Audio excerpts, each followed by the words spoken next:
Donna. Hello. I have the lovely Hilly with me. Hi, Hilly. Would you like to introduce yourself and tell us a little bit about yourself? Yeah, I'm Hilly Barmby mostly for all my psychological thriller books, but I do have a pen name of Billy Hill because as a kid I was always called Hilly Billy Barmby, so I thought that kind of fits. I mean, I don't know if I shot myself in the foot, but it is what it is at the moment. You learn by your mistakes. I don't know if I moved too far away, but I've just been saying to Donna that we live on a Spanish mountainside, but it's been, as they call it here, biblical rain. So we are drenched. We've had places flooded. It's been a bit of a nightmare, but lovely day today, a bit windy. So if I suddenly disappear, it's because it's come through the window. So I live on a Spanish mountainside in amongst the Spanish. So I speak very bad Spanish. The accent here, I mean, it's a dialect. It's like Geordie, and it's so blooming hard. It really is. So you think you speak Spanish until you speak to the locals, and it's like maybe not. So I'm doing the best I can. I'm here with my musician partner Malk and rescue dogs, who one has just boinged out the door. They come in because something's happening, and then they're like, no, bored. And we've got like a big swathe of land, so they're always just running around outside, so it is lovely for them. Nice. So that's it. And I said this earlier, but I again want to congratulate you, Donna, on, I can't believe it, your debut book. I'm so looking forward to it. So yeah, many congratulations. Yeah, it's I'm very excited. It'll be the same month tomorrow. Not that I'm counting or anything. Fine. No, you're counting. You're counting. Totally. Yeah. No, it's very, very exciting. Yeah, it really is. But let's talk about your books. Oh, okay. For a little bit. So your latest release was with Hobek? Yeah. Because I started off with 2 psychological thrillers with Bloodhound books, but we've sort of parted ways. I then got a young adult dystopian trilogy accepted by Spellbound Books with Sumaira. So book 2 of that is coming out on the 20th, so a little bit before yours. And then I've got 2 other psychological thrillers with Hobek, and I'm hoping to have more. And then the third part of the trilogy comes out at the end of the year. So I think so December or something like that, November, December. So I can wave some at you. I've piled loads of paper all over the place. So very quickly, this one. So from my cold dead hands, is it back to front or can you? No, it's perfect. Yeah, was my debut. Completely out of my comfort zone. I've been up until that point. I mean, it was published in 22, but up until that point, I've been writing like middle grade and young adult stuff. And I watched a film by Michael Moore. So he's very sort of left wing. He just does very, very snarky films and stuff. Bowling for Columbine is the first one I saw, and it just triggered something. I had a what if moment, and that's the book that came from it. A pretty big agent had quite a lot of interest in it, and then decided at the end, and it breaks your heart, that he couldn't fit it in anywhere. And he said, write me another one. So I'm a full-time teacher and all the stuff that goes with that. So I did write another one, and then he turned it down, and I was like, But it ended up being, so this is my second one out with Bloodhound, which is the one that he said, right. This is, I think, the most kind of horrible, gory book with some, whoever I didn't, because Bloodhound told me, our main market is the States. And I'm thinking, oh my Lord, the first book is pretty anti-American, really, in its own way. it's very sort of anti-gun, you know, all the stuff that might annoy them. And the second book, I thought, well, I probably just ticked off the rest of them with that one. There's a few sort of like subject stuff in there, you know, maybe I should put trigger warnings on, but they were my first two. And then I've got Easy Life. So this is book one of Easy Life, which you've read, and thank you so much for that. Book two is basically the same cover, but with all the colours changed and the image flipped. Because it's a series, we're going to be doing that.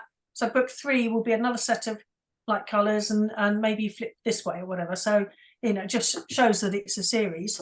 And that, so book two comes out 20th of May. Very excited about that as well. And then I have my Hobeck books. So I'm getting about.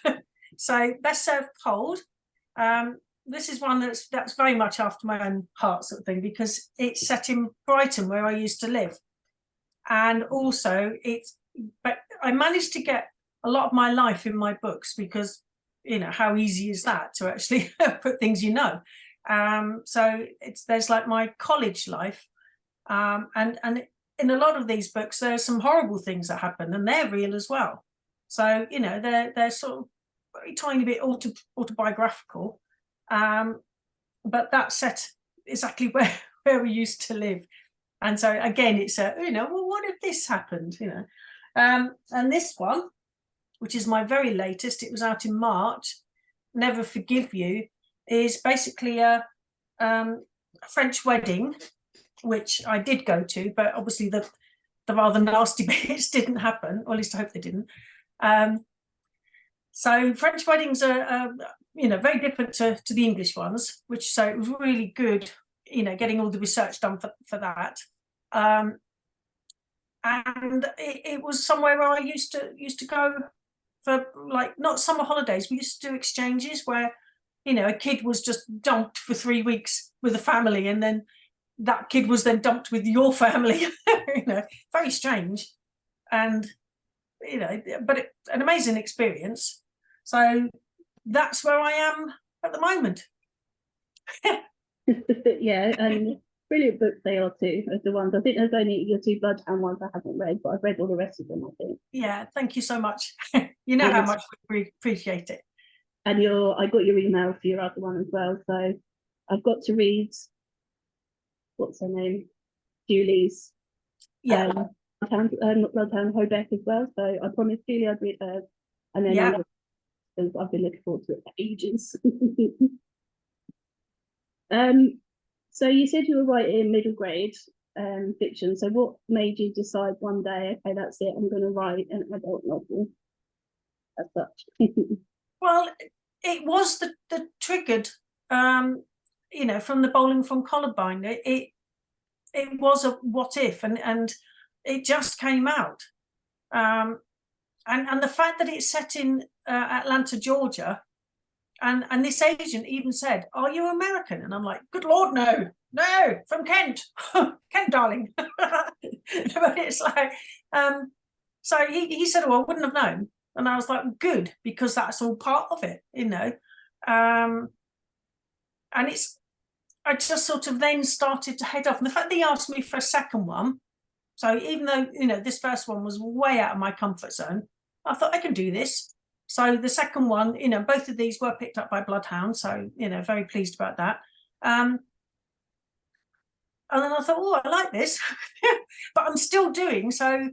You know, I've still got young adult and middle grade work that I repeatedly go back to, and each time I've learned something new, I go back and I, you know, edit and tweak and have a look at. And also that thing of, you know, if you haven't read a book for like 2 years or something, when you go back to it, you read it as if it's somebody else's work, and you can see all those glaring, you know, just errors, or, you know, you just think, oh no, oh, you know, and it's brilliant, because you can sort of see it as somebody else would be reading it, and fix any of the things that make you go, oh, shouldn't have put that.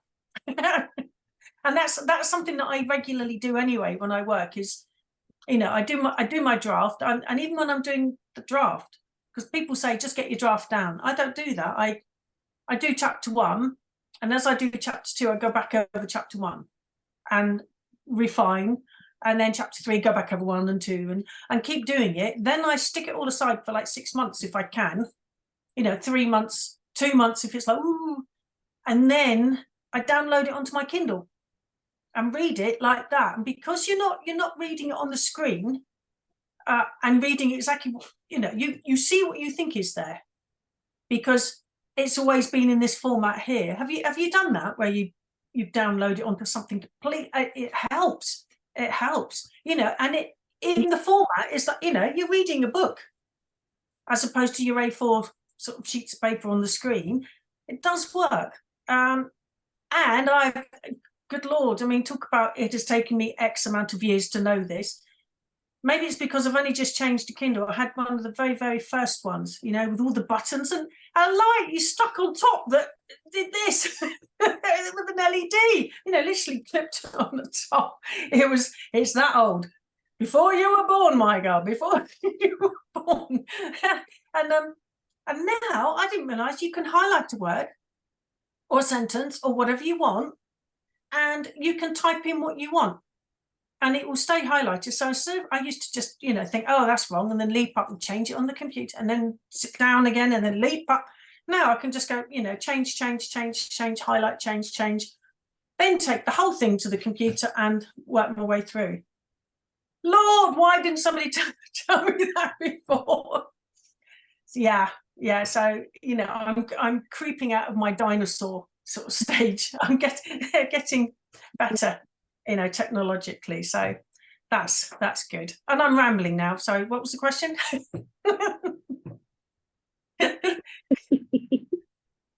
And why the move to dystopian? Because it's such a cool idea. Where did that come from?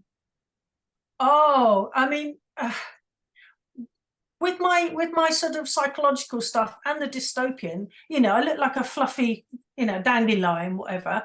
I think I've got some very deep and dark interior bits. I watch an awful lot of like sci-fi, read an awful lot of sci-fi, fantasy, Hunger Games, all the rest of it. I love all those, and I love the young adult work, because lots of people go, as an adult, you shouldn't really read it, and it's like, don't be ridiculous, they rip raw along, and and I hope it didn't come across as preachy, but I wanted to get a little bit about what's happening in society and stuff. So it's I mean, the second book gets more nitty gritty, and I've written the third one, and it's like, good Lord, does that really happen? Good Lord. So it's like, ooh, it sort of ramps up, which it should do. I hope it does anyway. But yeah, I think I've always been drawn to the end of the world scenarios. I mean, I love the I'm not so much into the vampires. I do like them, but I love Walking Dead, all the rest of it. And when I was teaching, I used to say, this sounds mad, but I used to sit in the the staff room toilets, the ladies' toilets, and just think, what would I do if there was a zombie horde outside now? And I'm thinking, I've got 10 minutes left of my break, so ooh, but these are the thoughts, it's like, maybe it's teaching that did it to me, I don't know. Although I must admit, I used to work in a shopping centre, and I always used to think, well, I'm in the perfect place. I used to in a food shop anyway, and then I had Tesco's and Lidl's, and then there was clothes shops, there was a furniture shop over the way. So I did used to think, yeah, if there was a zombie apocalypse, I'm fine. It's cool. I can stay here for ages. It's grand. So yeah, you're not alone. You got your toilets, yeah, you're sorted. Yes, and there were gates and there were locked doors and stuff. There was a yeah. So yeah. See, not the only one. I think working in Greg's done that to me, actually. He just sent me Lucy. Yeah, it happens, doesn't it? So oh yes. So out of your books, all of them so far, which of your characters has been most fun to write, and which characters give you most trouble?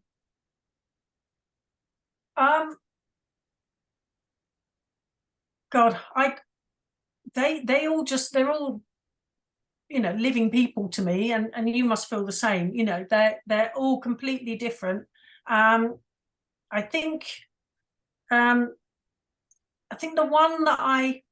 one character that I just adored, because I don't know where she came from, and as in, you know, in here, is Maria in the Pact. She's so it's like there's no cutoff point. She, you know, there's the boundary that you're not supposed to step over, and she's like, way you know? And she's so snidey and sneaky, and, you know, and just manipulative, and she's a fabulous character. You know, I really love her. But, you know, you really wouldn't want her as your best friend at all, really. So she's great. And I do love Benedict from the Easy Life. I love him because of all the stuff that, you know, the baggage that comes with him. But I mean, I think all the female characters, there's a little bit of me in every single one of them. I'm not sure if, you know, I like with Elsa in Never Forgive You. You know, she was hard to write because I had to make it quite horrible, you know, and I like my characters to be generally, you know, likable sort of thing, but she's not. And you know, she's a posh, rich, and very arrogant young lady who's mean. Yeah, so. How do you choose your character names? I would say about 90% just ping in. For certain characters, I've had to kind of Google particular names, sort of thing, so that they fit with, like Ketani Patil, you know, Ketty from Easy Life. I thought I have to get something that's not out of this world, but will fit, you know, her background and everything. And with Elsa, I called her something else for like a quarter of the book. You know, when you suddenly think, oh no, God, that was the first time I've had to backtrack through a quarter of a book and change that name, because I thought it just doesn't work. But everybody else, you know, it's a combination of, it's already there. I have a little mull over some of them. I've started writing a new one. I don't know why, I'm just a glutton for punishment, I think. But and I had to, you know, I've changed one of the lads' names because I thought, no, I'm not sure about that. So that's just a little tweak, but I wasn't far in. Well, how do you do it though? Do they all just ping at you, or do you have to think, oh, what are they called? So the two main characters, well, the three, I guess, I knew they were there always, like, Yeah. And there was the wife of the guy that goes missing. Her name changed 5, 6, 7 times. I can't remember until I finally settled on the name, because it just didn't. It wasn't right, and it was too close to something else. And in the end, I settled on the name. But she had, it must have been about 5 or 6 times for this poor woman, and a few other characters as well. Their names changed. Yeah, it was. I mean, a couple of them are sort of based on my sort of age, so I thought back to school and what people were called. Yeah, the names for years and stuff for others, but oh my god, it's so hard. The thing of having a name that's too close to another name.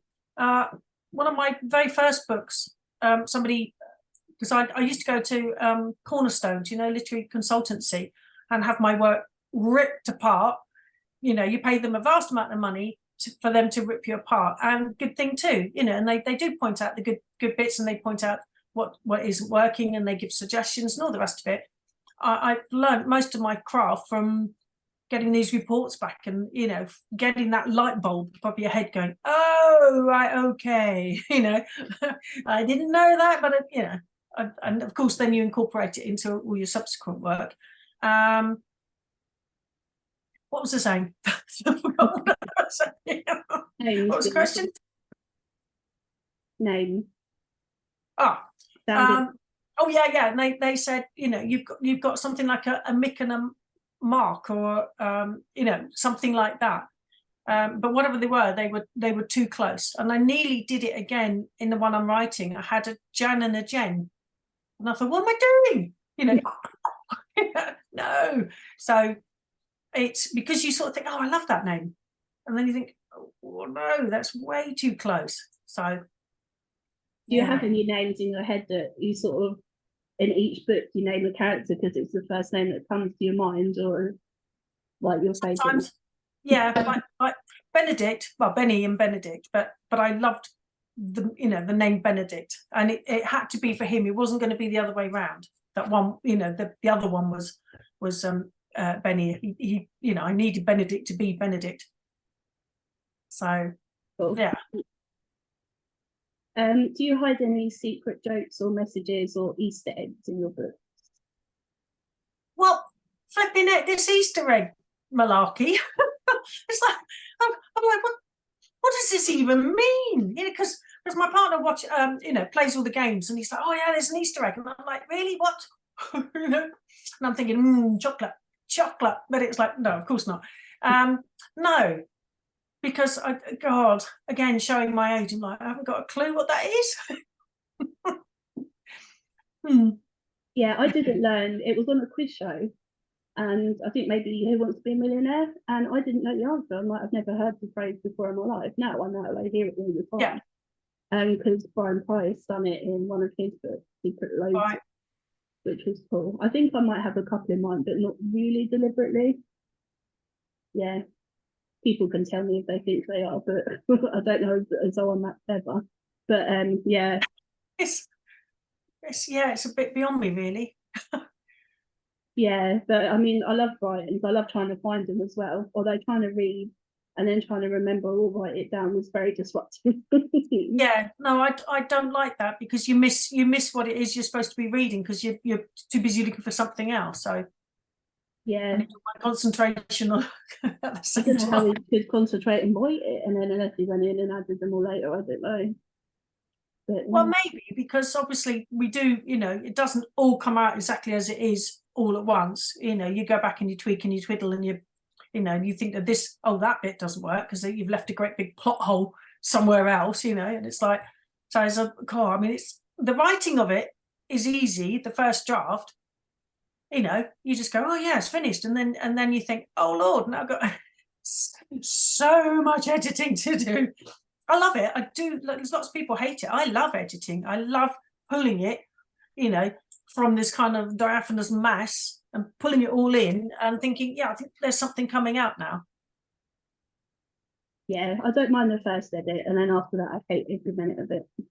Oh dear. Oh. I don't mind the first, like you've written the draft, and then, like you say, pulling it actually into a script fun. But after that, I'm just like, I'll kill me. I don't want to do this anymore. I'm not bugging it off, you know. I've totally forgotten again. Think of Brian. I don't know. Are you thinking of coming to any of the book festivals? Because obviously you live in Spain, so it's not that easy. But no, not unless it coincides with something where I'm over there. But I mean, I've been here nearly 8 years, and I didn't go back until last year. So you know, it was 7 years later, and I was so not frightened, but everything's changed, you know. So even when you're thinking, I've got money to buy a ticket, and it's like there's nobody to actually give my money to, you know, and you're like, and I had a credit card that I didn't know whether it worked or not, so I had this bit of money and this card, and I'm thinking, no, please work, you know. And then I just kept pouncing on people. They must have thought I was some sort of mad weirdo or whatever, because I just like leapt on people going, could you please tell me how to do this? You know? So I think if I went again, you know, in the next year or two, it wouldn't be so bad. But if I leave it another 7 years, it'll be a completely different play. I won't be able to work my way around at all. Ooh, you know, I mean, you've got to remember that I'm also in a tiny village, well, you know, a little town, and I'm out in the countryside, and you know, we still have like horses and donkeys here, and you know, herds of goats, and the dogs running wild and all that. You know, it really is like Don Quixote. And this is a, you know, it's a very rural part of Spain anyway. So it's a shock to go to the big city. I would so be that person that you'd be asking wherever I go, whenever I go, someone comes up to me and asks me a question all the time. And it's just, like, even someone, what did they ask me? They asked me something about where something was, and I was like, okay, but they didn't care. They were quite happy to ask me. I'm like, but yeah, always the person. You look very approachable. I must be, because yeah. you're always smiling and everything. So it's you know, we don't pick on the people that frighten us to go and ask a question. You know, we think, oh yeah, that person looks nice. I'll go and ask them. Yeah, and I randomly fist bumped me at a train station as well. But okay, yeah. I'm used to it now. I think just wherever I go, I have random conversations or questions with people as well. Okay. Or is that, could it be because they recognise you from doing all of these and you're, you know, all the stuff that you do online? When I go to festivals, everybody knows who I am. Yeah. Like my friend that comes with me, they recognise her when they hear her blog name, but they don't necessarily recognise her. But she's like, everybody knows you. I'm like, I know. Sometimes they don't tell me who they are, and I'll never know. Sometimes they'll say hi and they're Donna, and I'll say yeah, and then they bugger off, and and it really irritates me because I'll never know. I don't know, but what can I do? So yeah, at festivals, it's knackering. Oh. It's amazing. Don't get me wrong, it's amazing. It does. I mean, I see everything, you know, coming up to these things, and then I see all your photos and everybody having fun, and I'm starting, obviously, because it's taken me a while, and I'm like, oh, there's so and so. Oh, I recognise them now. Oh, there's so and so. Oh, you're hanging out with so and so. And yeah, I am jealous. I think, oh, I'd love to do that, you know. But I'm sort of I've got that awful shyness which I overcome by being really loud, if that makes sense. You know, I get so hyper, you know, that I must come across as a nightmare, and it's like, I don't mean to. I just get all flustered, and it's like, and go blah, blah, blah, blah, blah, blah, blah, you know, absolute verbal diarrhea if I'm not careful. So, you know, I have to kind of pull back a bit and go, no, calm down. I'm fine where I know people, but yeah. I'm really shy, and people don't believe me. Like, seriously, I'm really shy. If I know people, then you can't shut me up, like, whatever. But I went to a book launch with Tina Baker, and I didn't know anyone, so I just sat leaning against the wall and didn't say anything because I'm too scared to approach people because I'm really shy. So in the end, it took people and rescuing me and speaking to me, and then I was fine.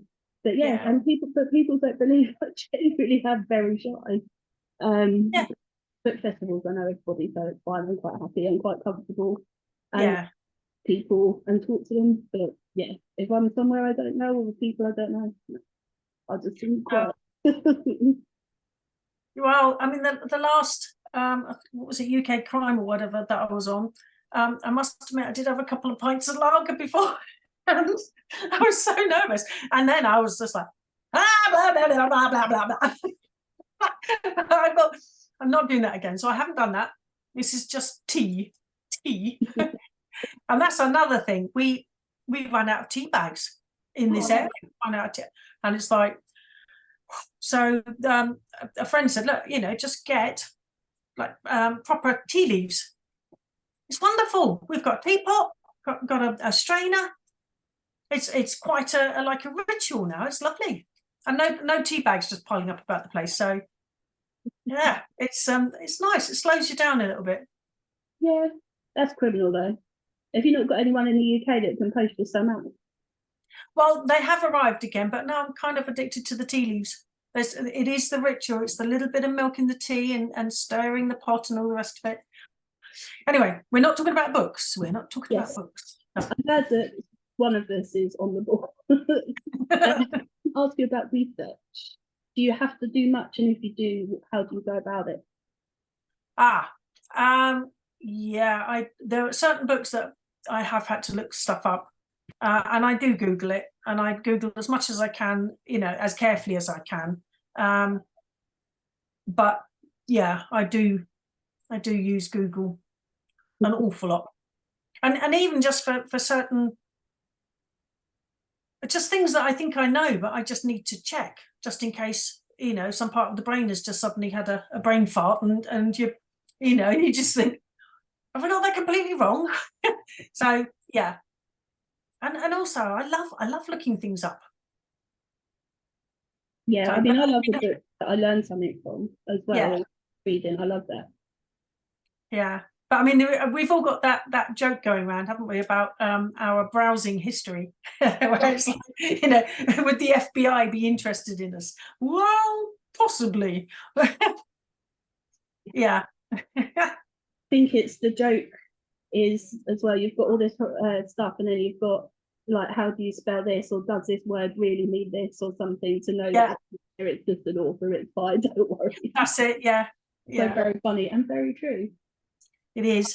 It is. But you'll spell a word for years, or you'll write, and then one day it will just look wrong, and you're like, where has that come from? I've been using this word, and it's just today, but no, it doesn't look right.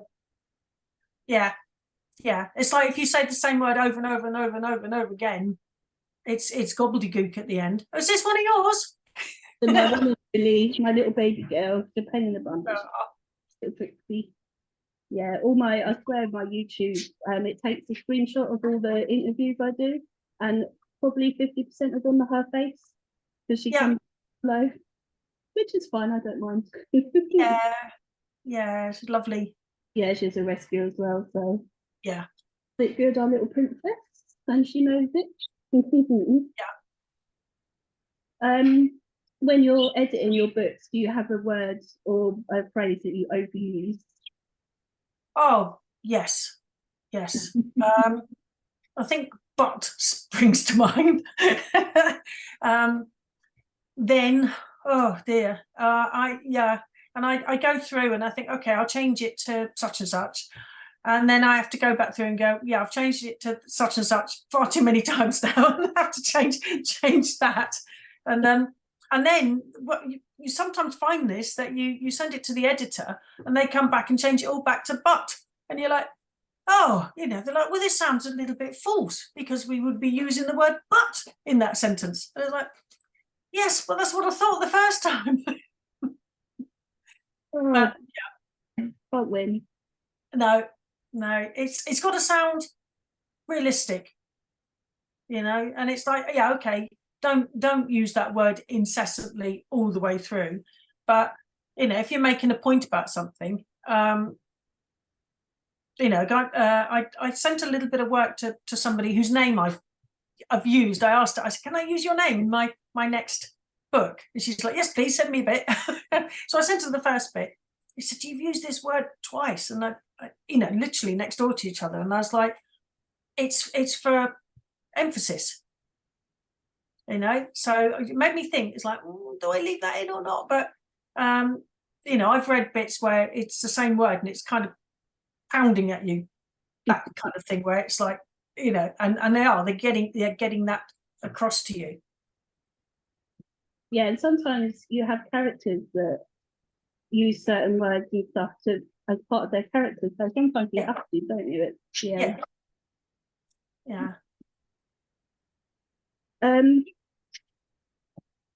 If you were able to spend a day with any author, dead or alive, who would you like to spend a day with? Oh, John Irving. I've read most of his books. I mean, he's probably got some that I haven't, but I've worked my way through quite a few of his novels, and I love them. And what I'd like to do is I'd like to actually ask him if because I put my life in my books, I want to know if there's bits and bobs of his life in there, in any of them. I mean, they're weird. Have you read John Irving? No, I don't think he's bonkers. and they're all amazing, but they're all bonkers. And some part of me wants to aspire to that, you know, to be weird and wacky and make people laugh, but also, you know, some of his stuff is dark and very strange. But yeah, no, I'd like to hang out with John Irving for a little bit. And are there any sort of current like crime writers or anything that you would like to meet? Because obviously, you know, when you go to a festival, you meet everyone, kind of becomes like, yeah, whatever. But is there anyone that you particularly like to meet now? I think my sort of new indie friends. I know there's all the big names out there, but you know, I'd like to meet Amanda Sheridan. Have you met her? Not sure. I think so. Yeah. I mean, there's Suze Simpson. Is that her second name? Suze, SOOZ. She works under the name of Catherine Black, I think. My mind's gone blank now. Absolutely typical. I mean, obviously, I do like Lisa Jewell. I'm not really sure about any of the fellas at the moment. I mean, I've got the Hobeck stable. And Trevor. Yeah, Trevor Belshaw. I'd, you know, Amy and Bodkin. I do love them. No, I'm sure Trevor doesn't believe me when I say, and I love those books. Absolutely, Yeah. love them. And he does write them brilliantly. And I love how Amy is, and like, for God's sake, Bodkin loves you. Like, just but yeah. Yeah, no, yeah, and I mean, I've just read Catch as Catch Can, because I'm you know, I've got to start at the beginning of, because people have been with Hobeck for a long time, sort of thing, and they're on book 4. It's no good me reading book 4 because I won't know who, you know, there's a story progression with the characters and all the rest of it. So, you know, I'm oh god, there's Tony Aberford as well. So there's a few, but I want to meet you know, the ones that are kind of not in the same position as I am, but you know, I don't want to meet the big ones yet. I want to meet real people. If that makes sense, you know. Yeah, oh, absolutely. I mean, I met Malcolm at Harrogate, and we always wanted to meet each other. We literally stood in the middle of the road and hugged. You know, we're both grown adults, and that's not a sensible thing to do. We didn't care. We were so excited to meet each other. We road. I mean, we didn't get run over. It was fine. But he is one of. I mean, you know how much I post about him and stuff. He's such a nice man and stuff. He's such a gentleman and so funny and quite naughty, and you wouldn't expect it from him. But he'll come out with stuff, and he'll just really, yeah. He's called me out a few times. He's really shocked me with some of the stuff he said. Yeah. Brilliant. You did one of these with him yesterday, or yesterday afternoon. It was yesterday. Yeah. Because I saw it. And Teasy. Easy, yeah. Yeah. Yeah, he's nice, easy. He signed. If he sends me a signed book, he finds it from TV. Yeah. I don't know, these things just happen. Yeah, every time when I was doing my degree, it's like I'm washing my hair, I'm like, useless. Yeah. What was I going to say as well? And Trevor, I've met Trevor once, and he was lovely, actually, to be fair. Yeah. So, we chatted about football, I think, in the end of all things. If you were able to go to any period of time, either forwards or backwards, where would you like to go?